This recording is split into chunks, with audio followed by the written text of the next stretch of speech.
Yo, what is up guys, Ghost here. Hope you guys are doing well. I'm sure you've all been getting hands-on with update 4.2 this week, and I hope you've enjoyed the new rework discarded map, which is certainly the main attraction there.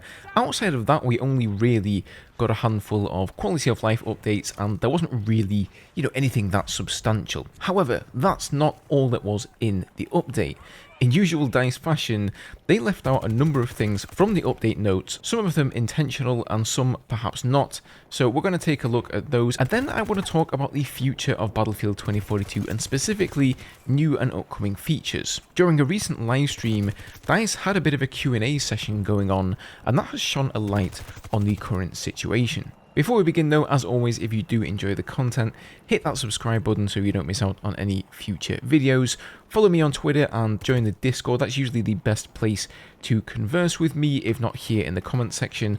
And as always guys, thank you for your support. Okay, so let's begin here with the new Easter egg. Now this one was certainly omitted from the update notes on purpose and left for the Easter egg hunting community to discover. And that's of course exactly what they did, in fact, on day one. So if you've been following the past Easter eggs in Battlefield 2042, each new upcoming season has usually been preceded by an Easter egg hunt of some kind, and this season is no exception. So unsurprisingly, this one takes place on the Flashpoint map. A number of radio stations have appeared around the map, and if you go and stand close, you'll hear some dialogue from Wolf and Oz, who you'll know are two of the main characters from the Battlefield 2042 lore if you've been following it, and basically they're kind of going at it and hashing it out. Now these audio snippets do have a chronological order, but as far as I understand it, they'll be played for you somewhat at random, and in total it's about 10 minutes of audio, so I'm not going to go and play the entire thing here in this video. However, I am going to link you guys to a Google document provided by the Battlefield Easter egg hunting team that will show you the location of all of these radios should you wish to find them for yourself. There are also links in the document to the direct audio files on Discord, so you don't have to listen to them in-game at all if you don't want. And failing that, you can head over to Mr. Danny on PC's channel, where he has uploaded the entire conversation in what I can only assume is the correct order. Now, so what does this do, you may be wondering? Well, at the moment, nothing.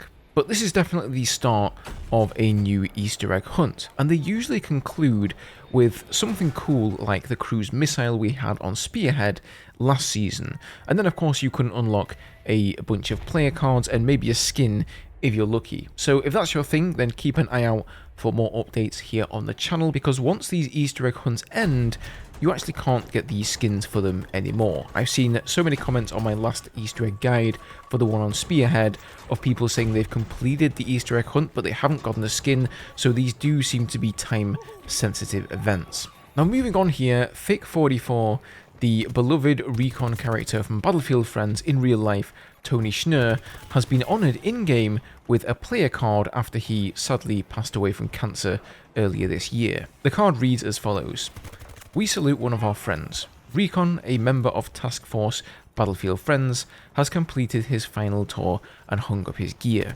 This squad has been together since 2012. They had a unique ability to always get the job done, whether or not they understood what they were doing. His brothers, engineer, medic, and yes, even the noob shall carry his legacy forward. Fly high, Recon."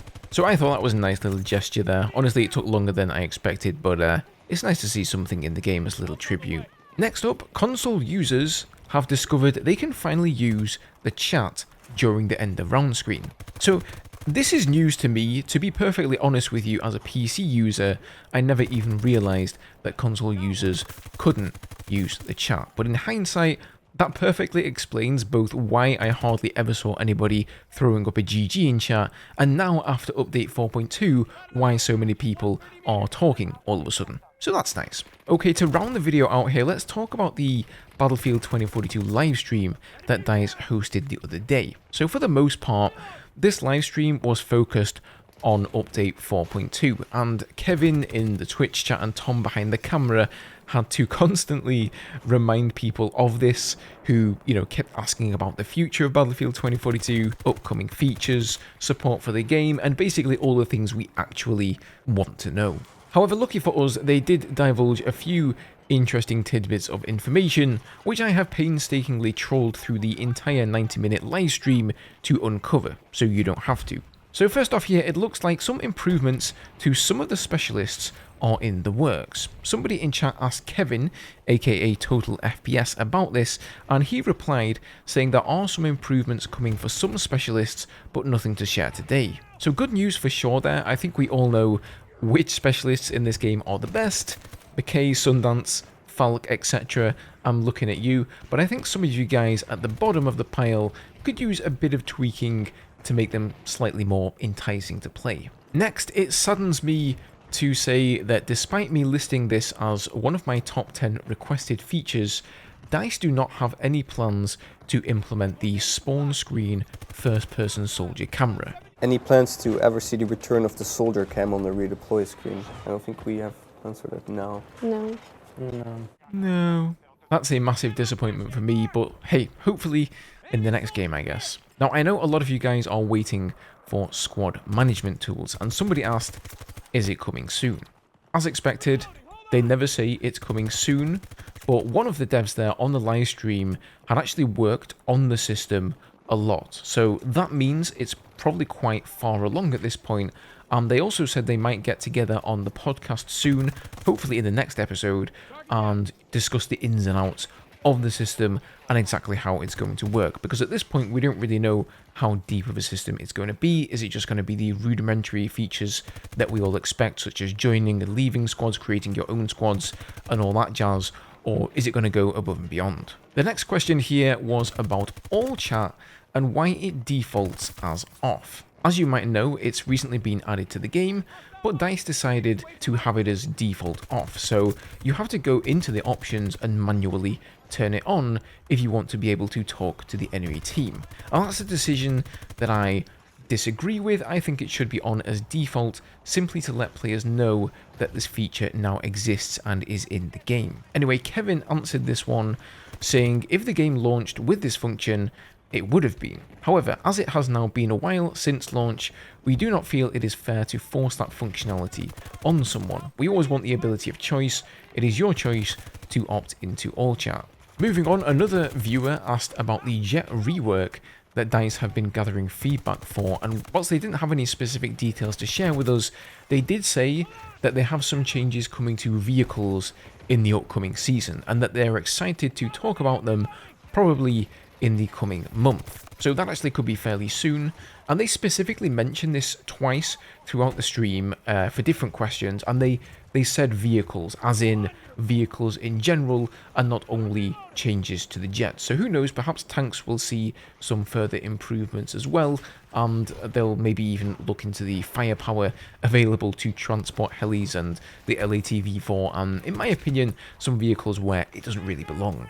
Will Vault weapons ever get more attachments and skins? As always, the same old answer here. Stay tuned, we've got some news coming. No surprises there again, but DICE have been saying for some time now that it is in the works, so hopefully that'll be coming in Season 5 at the latest. Now, if you're interested in every new feature that's been announced for Battlefield 2042 that'll be coming in Season 5 and beyond, feel free to go check out this video here. Some pretty interesting stuff. Follow me on Twitter, guys. Hit up the Discord if you fancy a chat, or if you're looking for fellow squad mates to play the game with. But otherwise, I'm going to leave it there for today. Have a good one, and I'll see you next time.